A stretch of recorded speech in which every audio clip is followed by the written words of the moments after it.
আসসালামু আলাইকুম। আমি বাগমার এগ্রো প্রজেক্টের পক্ষ থেকে নোমান বাগমার বলতেছি। তো আমি আজকের ভিডিওতে আপনাদের সাথে আলোচনা করব আসলে দেশি মুরগি পালন নিয়ে। আপনাদের সাথে কিছু তথ্য শেয়ার করব। আমি মূলত একজন শৌখিন খামারি, পাশাপাশি আমি জব করি প্রাইভেট অর্গানাইজেশনের মধ্যে। তো মোটামুটি সকল ব্যস্ততার মধ্যে থেকে অল্প যে সময়টা পাই তার মধ্যে আমি গ্রাফিক ডিজাইন নিয়ে কাজ করে থাকি। পাশাপাশি আমার ওই টাইমটুকু আমি আমার শখের যে প্রজেক্ট রয়েছে প্রজেক্টের মধ্যে ইউজ করার চেষ্টা করি। এটা আমার একটা শখের প্রজেক্ট। তো এখন আর এটা শুধুমাত্র শখের মধ্যে সীমাবদ্ধ নাই, এটা আসলে বাণিজ্যিকভাবে শুরু হয়েছে। আমার এখানে রয়েছে এখন বাগমার ডেইরি ফার্ম, রয়েছে বাগমার পোলট্রি, পাশাপাশি রয়েছে মাছের ফিশারিজ প্রজেক্ট। তার সাথে সাথে আমি কিছু বাগান করতেছি। আসলে আমাদের যেই খালি জায়গাটা আছে ওই জায়গার মধ্যে আমি বিভিন্ন আম, বিভিন্ন ধরনের দেশি এবং বিদেশি ফলের বাগান করেছি। তো যারা আমাদের ভিডিওগুলো টাইম টু টাইম দেখেন তারা হয়তো বা অনেকেই জানেন যে আমার প্রজেক্টে কি কি আছে বা আমরা আসলে কিভাবে অগ্রসর হচ্ছি। তো আজকের আলোচনা মূলত দেশি মুরগিকে নিয়ে, যে আমার দেশি মুরগিগুলো আমি যেগুলো লালন পালন করতেছি, আমার প্রজেক্টে যেই মুরগিগুলো আছে ওগুলো মূলত আমাদের পারিবারিক চাহিদা মেটানোর জন্য পালন করা। তো এখন শুধু পারিবারিক চাহিদা মেটানোর মধ্যে সীমাবদ্ধ নয়, এগুলো বাণিজ্যিকভাবেও আমরা সেল করতেছি। আমাদের পারিবারিক চাহিদা মিটিয়ে এগুলা বাজারজাত করতেছি।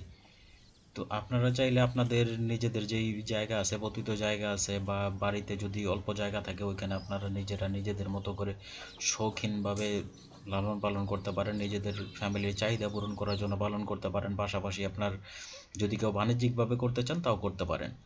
তো সেই ক্ষেত্রে আপনাদের যেই জিনিসগুলো লক্ষ্য করতে হবে, যদি আপনি দেশি মুরগি পালন করেন তাহলে যে কাজগুলো করতে হবে আপনার, মূলত আমরা চিন্তা করি যে আমরা আগে দেখেছি যে এটা গ্রামে মানুষ মুক্তভাবে মুরগি লালন পালন করত, কোনো ধরনের মেডিসিন বা অন্য কোনো কিছু ইউজ করতো না। বাট বর্তমান পরিস্থিতি এবং যেই পরিবেশ, এই পরিবেশে আসলে মেডিসিন ছাড়া মুরগি টিকিয়ে রাখা খুব কঠিন হয়ে যায়।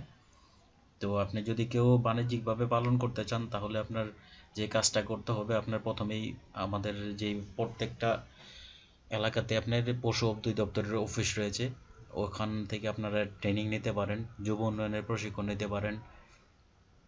তো প্রশিক্ষণ নিয়ে মূলত যদি আপনি যে কোনো ধরনের কাজই করেন না কেন, আপনি যদি এই কাজটা সম্পর্কে জানেন এবং তারপর এই কাজটাতে অগ্রসর হন তাহলে ভালো একটা রেজাল্ট পাবেন।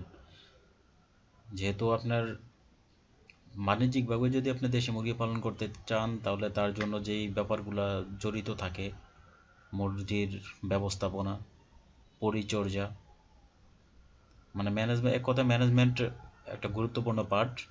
পাশাপাশি যে কাজগুলো আপনার করতে হবে তার মধ্যে রয়েছে মুরগির বিভিন্ন ধরনের ঔষধ, ভিটামিন, খাদ্য চাহিদা যেগুলো আছে ওগুলো পূরণ করতে হবে। আসলে কখন কী ধরনের ভিটামিন দরকার, মিনারেল দরকার, বা একটা একটা মুরগির কী ধরনের খাবার খাদ্য প্রয়োগ করা দরকার, তার কখন কী প্রয়োজন।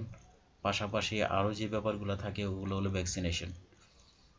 টিকা বা অন্য কোনো মেডিসিন ব্যতীত আপনি যদি নাকি মুরগি পালন করেন তাহলে লসের সম্মুখীন হওয়ার সম্ভাবনা অনেক বেশি থাকে।